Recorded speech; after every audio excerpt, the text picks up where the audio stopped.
we have schools because we hope that someday when children have left schools that they will still be able to use what it is that they've learned. And there is now a massive amount of evidence from all realms of science that unless individuals take a very active role in what it is that they're studying, unless they learn to ask questions, to do things hands-on, to essentially recreate things in their own mind and then transform them as is needed, the ideas just disappear. The student may have a good grade on the exam. We may think that he or she is learning, but a year or two later, there's nothing left. If, on the other hand, somebody has carried out an experiment, himself or herself, analyzed the data, made a prediction and saw whether it came out correctly, if somebody is doing history and actually does some interviewing, himself or herself, oral histories, then reads the documents, listens to it, go back and asks further questions, writes up a paper, that's the kind of thing that's going to adhere, where if you simply memorize a bunch of names and a bunch of facts and even a bunch of definitions, there's nothing to hold on to. The idea of multiple intelligences comes out of psychology. It's a theory that was developed to document the fact that human beings have very different kinds of intellectual strengths, and that these strengths are very, very important in how kids learn, and how people represent things in their minds, and then how people use them in order to show what it is that they've understood. If we all had exactly the same kind of mind and there was only one kind of intelligence, then we could teach everybody the same thing in the same way and assess them in the same way, and that would be fair. But once we realize that people have very different kinds of minds, different kinds of strengths, some people are good in thinking spatially, some people are good in thinking language, other people are very logical, other people need to do hands-on, they need to actually explore actively and to try things out. Once we realize that, then an education which treats everybody the same way is actually the most unfair education, because it picks out one kind of mind, which I call the law professor mind, somebody who's very linguistic and logical, and says, if you think like that, great. If you don't think like that, there's no room on the train for you. If we know that one child has a very spatial or visual spatial way of learning, another child has a very hands-on way of learning, a third child likes to ask deep philosophical questions, a fourth child likes stories. We don't have to talk very fast as a teacher. We can actually provide software, we can provide materials, we can provide resources which present material to a child in a way in which the child will find interesting and will be able to use his or her intelligences productively, and to the extent that the technology is interactive, the child will actually be able to show his or her understanding in a way that's comfortable to the child. We have this myth that the only way to learn something is read it in a textbook or hear a lecture on it, and the only way to show that we've understood something is to take a short answer test or maybe occasionally with an essay question thrown in. But that's nonsense. Everything can be taught in more than one way, and anything that's understood can be shown in more than one way. I don't believe because there are 8 intelligences we have to teach things 8 ways. I think that's silly. But we always ought to be asking ourselves, are we reaching every child? And if not, are there other ways in which we can do it?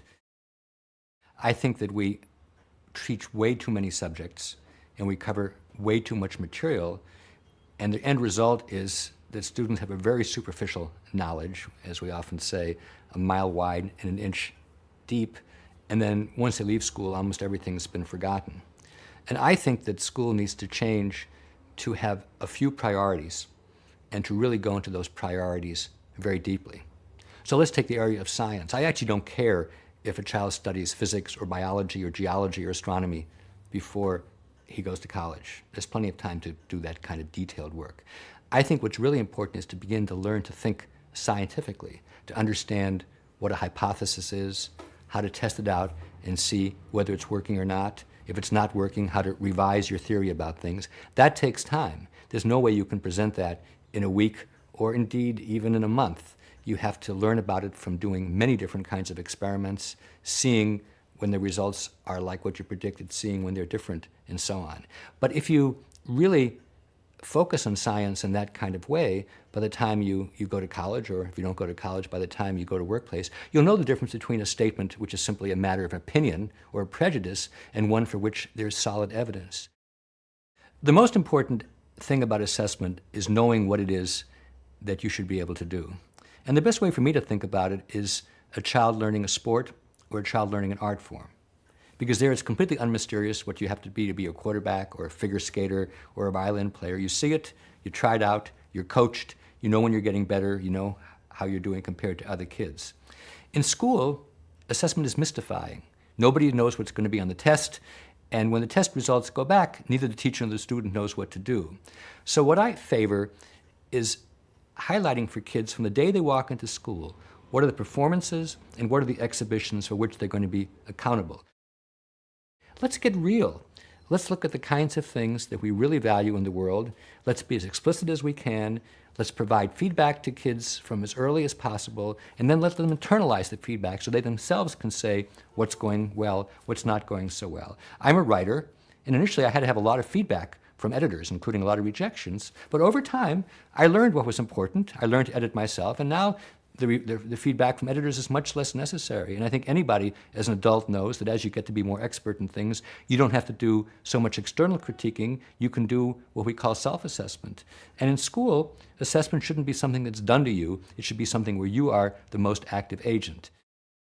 I think for there to be long-standing change in American education that is widespread rather than just on the margins, first of all, people have to see examples of places which are like their own places where the new kind of education really works, where students are learning deeply, where they can exhibit their knowledge publicly, and where everybody who looks at the kids says, that's the kind of kids I want to have. So we need to have enough good examples.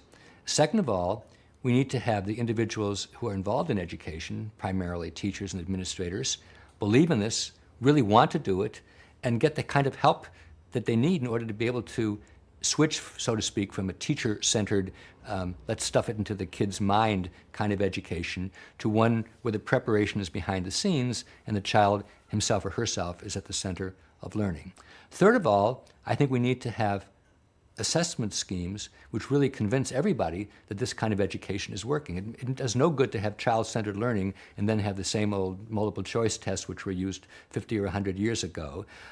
Finally, I think there has to be a political commitment which says that this is kind of education which we want to have in our country and maybe outside this country for the foreseeable future.